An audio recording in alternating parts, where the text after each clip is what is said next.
I am स्पाटन Tiwari. आज थोड़ा मैं बात करता हूँ जो बेसिकली एक तो आई है जीएसटी रिपोर्ट्स, जो पर मंथ हमारा जीएसटी कलेक्शंस होते हैं, क्वार्टरली बेसिस पे होते हैं, ईयरली बेसिस पे होते हैं, उसमें अच्छी खासी चेंजेज आए हैं। तो इसके बारे में बात करेंगे। निफ्टी, बैंक निफ्टी क्या सीन है, जो पॉलिटिकल भी थोड़ा देख लेंगे बिकॉज ये भी बहुत ज़रूरी है समझना। ओके, सो क्या हुआ कि फर्स्ट में जो लोग लो प्रीमियम पे ट्रेड करते हैं, जो छोटे प्रीमियम से ट्रेड करना जिनको पसंद है, वो निफ्टी में चले गए। निफ्टी में जाने से हुआ गया, निफ्टी में फर्स्ट हाफ में थोड़ी बहुत अच्छी मूव्स मिली, बट सेकेंड हाफ में सारे प्रीमियम इन्होंने खा लिया। ओके, सो इसका जो एक्चुअल ट्रेड का मजा है वो उन लोगों को नहीं मिला होगा जो छोटे प्रीमियम में ट्रेड करते हैं। तो कोई बात नहीं, कई बार ऐसा होता है बिकॉज उनको ऐसा लग रहा था कि अच्छी मोमेंटम मिलेगी, बिकॉज छोटे प्रीमियम तभी बढ़ते हैं जब मोमेंटम हो। अगर प्रीमियम अच्छे मूवमेंट तब नहीं करेंगे जब मार्केट अगर साइडवेज या थोड़ा जोन में चला जाए, रेंज बाउंड हो जाए, तो फिर ऑब्वियसली बात है उसमें प्रीमियम्स में मूव्स नहीं मिलते थे, वो ठीठा ठीके होता है, सेल वाले को अच्छे पैसे मिलते हैं। जस्ट उसके उलट बैंक निफ्टी में देखो कितना अच्छा मूव्स मिले।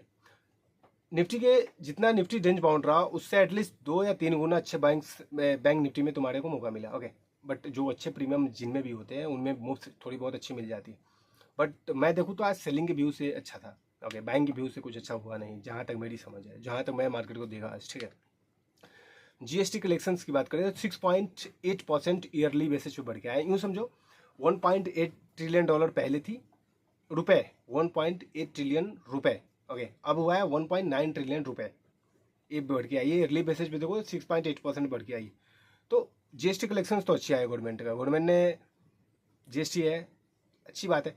जो जीएसटी नए रिफॉर्म्स आए हैं ना, इसमें एक नई चीज़ें आई है कि गवर्नमेंट ने क्या करा है, ऐसा सोर्सेज से भी खबर रिपोर्ट्स वगैरह आ रही है, बट कन्फर्म अभी नहीं है, गवर्नमेंट ऑफिसर से वगैरह अभी कन्फर्म नहीं करा है, बट जो रिपोर्ट आ रही है, जो सीमेंट है, एयर कंडीशनर्स है, जो एयर कंडीशन लाइक एसी वगैरह होती है, ओके, और जो हाइब्रिड मोटरसाइकिल्स वगैरह होते हैं, हाइब्रिड कारें होती है, इनको 28% से उठाकर 18% वाले में डाला जाएगा। इससे मिडिल क्लास को बहुत फायदे होने वाले, बिकॉज ये जो जो महंगी प्रोडक्ट्स है बट वो छोटी है, तो अगर छोटे लोगों पे अगर वो चीज़ आनी है, टैक्स वगैरह अगर उसमें कम होती है, जीएसटी कम होती है, अब इससे बात है मिडिल क्लास को फायदा हुआ। तो गवर्नमेंट ने इसके लिए तो अच्छा काम करा है। अगर नई बाइक्स खरीदने वाले हो या फिर एयर कंडीशनर्स वगैरह हुए तो ठीक है, सीमेंट्स वगैरह है, कोई लग्जरी प्रोडक्ट्स में आते नहीं, इसमें आपने लग्जरी में डाल रखा है 28% जीएसटी, इसका कोई सेंस वैसे भी नहीं बन रहा था। बट ये जो न्यूज अभी सोर्सेज से अभी कन्फर्म नहीं हुआ है। ओके, तो अगर हो तो ऑब्वियस बात है जीएसटी जो रिफॉर्म्स आ रहे हैं अच्छी है, नो डाउट। ओके, एक सैड न्यूज ही कहेंगे इसे, अफगानिस्तान में भूकंप जो आई, अर्थक्वेक आई है, ऑलमोस्ट 6 से लेके 800 लोग मरने की अभी न्यूज आ रही है। इंडियन गवर्नमेंट ने जो हेल्प वगैरह, जो फर्स्ट एड में क्या होता है, खाना पीना होता है, दवाइयाँ वगैरह होती है, जो फर्स्ट में दिया जाता है। ओके, अभी डॉक्टर एस जयशंकर ने ट्वीट कराया कि इन्होंने वहाँ भेजा है उसे, तो ये अच्छी बात है बिकॉज अफगानिस्तान से हमारा अच्छा कनेक्शन है। ओके, वो पाकिस्तान नहीं है, वहाँ के लोग अच्छे हैं, सीरियसली बताऊँ, अफगानिस्तान से कई लोगों को मैं जानता हूँ जो सच में अच्छे हैं। जो अफगानिस्तान से हमारा कनेक्शन है, ऑब्वियसली बात है, पीपल टू पीपल कनेक्शन अच्छा है, और मैं चाहता हूँ और भी हेल्प उन्हें मिले बिकॉज वो लोग सच में अच्छे हैं। ओके, तो ठीक है। एक एक नई न्यूज़ जो अभी रिसेंट में मैंने वीडियो डाल के इसके बारे में बताया भी था, और मैं अब कल से श्योर कर, जो कल से ट्यूसडे को जो एक्सपायरी होगी ना, ट्यूसडे को जो एक्सपायरी है, जो कल एक्सपायरी होने वाली है, उसमें एक नई रूल्स ये आई है कि वो एक्सपायरी अब मंगलवार को होगी निफ्टी की। ओके, बिकॉज नेक्स्ट वीक, इससे पिछले वाली वीक में, मैंने प्रीवियस वीक में मैंने तुम्हें बताया था कि एनएससी एंड बीएससी दोनों ने एक्सपायरी चेंज करा है। ओके, अब जो निफ्टी की एक्सपायरी थर्सडे को होती थी वो अब होगा ट्यूसडे को, और जो ट्यूसडे वेडनेसडे को जो एक्सपायरी होगी वो बीएससी की, बॉम्बे स्टॉक एक्सचेंज, इसमें सेंसेक्स और बैंकेक्स आते हैं। कल एनएससी वाले में देखें जो ट्यूसडे को होगा, मंगलवार को होगा, तो इसमें आएगी निफ्टी, फिर Nifty, bank Nifty, Nifty mid cap select. Okay, तो ये रूल्स चेंजेस आने वाले हैं। तो अब इसके बारे में क्या ही कहना, बिकॉज ये फर्स्ट टाइम होगा कि निफ्टी की जो एक्सपायरी होगी वो एनएससी की सारी एक्सपायरी जो होगी वो मंडे को होगी, सॉरी ट्यूसडे को होगी। ओके, तो इसके बारे में क्या ही कहना, ठीक है, कुछ नहीं। एक स्टॉक अभी मैं थोड़ा देखता हूँ, इसके बारे में तुम्हें मैं बता रहा हूँ। 1.5 किक, ठीक है, कौशल्या इंफ्रास्ट्रक्चर, इसका मैं ऑलमोस्ट 14 ईयर्स का डाटा चेक कर रहा था। ये 10,000 से कैसे 7 रुपये पे आया, 7 रुपये से कैसे 1278 पे चला गया, ये थोड़ा इंटरेस्टिंग है। ओके, एक बंदे ने एक और ट्वीट में देख रहा था, मैं दिन में थोड़ा ट्विटर खोल के कुछ डालने की जगह था, बट उसमें एक देख रहा था मैं एक बंदे ने डाल रखा है गोदरेज प्रॉपर्टीज का। ओके, वो stock basically rounding bottom pattern बनाया है, बट वो नीचे से नहीं बनाया, ऊपर से बनाया है। एक होता है राउंडिंग बॉटम पैटर्न, होता है जो नीचे से क्वाइप करके जाता है, एक होता है जो ऊपर से क्वाइप करके जाता है। तो सपोर्ट डिमांड जोन पे खड़ा है, बट ऐसी जगह पे है कि ना यहाँ से ऊपर जाने का सेंस बनता है ना नीचे जाने का सेंस बनता है। ओके, तो ऐसे ट्वीट्स और नीचे लिख रखा था, ये कहाँ जा सकता है, डजन मेक, ये कहीं भी जा सकता है। बिकॉज जैसे स्टॉक्स के बारे में क्या ही कहना, जो सेंस ही नहीं बनता जिसका, उसके बारे में तो मतलब कुछ कहना ही नहीं। ओके, और जो चाइना, इंडिया, रसिया जो डेवलपमेंट जो पॉलिटिक्स में हुई है, ये बिल्कुल अनएक्सपेक्टेड था। मैं सीरियसली बताऊँ, मैं फॉरेन पॉलिसी का स्टूडेंट रहा हूँ, तो मैं ऐसा समझता हूँ कि चीज़ें ठीक है थोड़ी चेंज होती है, बट इतनी में डेडली चेंज होगी मुझे ही पता नहीं था। इंडिया चाइना ने कई सारे जो उनके मुद्दे थे उन्होंने सुलझाने की बात कही है। बिकॉज जब गवर्नमेंट के हायर लेवल में मीटिंग्स होती है तो इसमें कई सारे जो फैसले होते हैं इमीडिएट होते हैं, एंड देन उसके रिस्पॉन्स भी अच्छे होते हैं। ओके, फॉरेन सेक्रेटरी लेवल पे मीटिंग्स होती है, फॉरेन मिनिस्टर लेवल पे मीटिंग्स होती है, आर्मी में कई सारे कमांडरों के बीच मीटिंग होती है, तो थोड़ा लगता है कि चलो ठीक है स्लोली होगा। बट यहाँ पे direct president and prime minister के बीच में हो रही है, तो उसका जो इमीडिएट एक्शन होता है डायरेक्ट नीचे तक जाता है। तो अच्छा है इंडिया चाइना है, मैं समझता हूँ इंडिया चाइना को डील करो यार, तुम लोग अच्छी ट्रेड डील करो, एंड बॉर्डर पे जो भी कंसर्न है इसको सोल्व करो। बिकॉज बॉर्डर पे जब भी कंसर्न होता है, मैं सिर्फ दोनों को नुकसान होता है, उसे भी नुकसान हो रहा है, हमारे को भी नुकसान हो रहा है।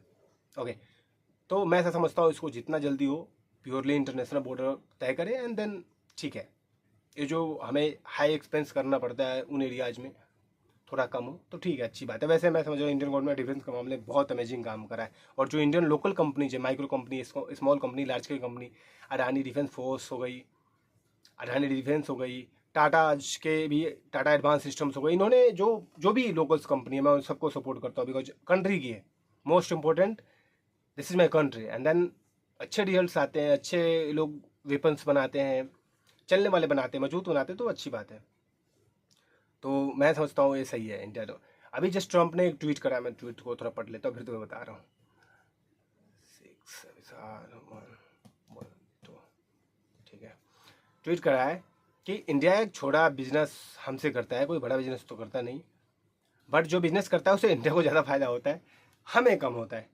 ये इतना पागल आदमी है, मैं सच कहूँ पूरे जियो पॉलिटिक्स में कोई सबसे पागल हुआ ट्रम्प, मैं सीरियसली बता रहा हूँ। ओके, ये इसने अपना एक बना रखा है, जैसे एलन मस्क ने अपना ट्विटर बना रखा है, लाइक एक्स, उसने अपना ट्रूथ सोशल बना रखा है, कुछ भी जाएगा लिख देगा। और मैं सच कहूँ इंडिया ने इसका फ़ोन सिर्फ इसलिए ना उठा रहा कि ये जो भी बात होगी उल्टा सीधा चढ़ के ट्रूथ सोशल पर जाकर लिख देगा, और लोगों को बेवकूफ़ बनाएगा जो अमेरिकन पब्लिक है। ओके, इसलिए मुझे लगता है इंडियन गवर्नमेंट इससे बात नहीं कर रहे।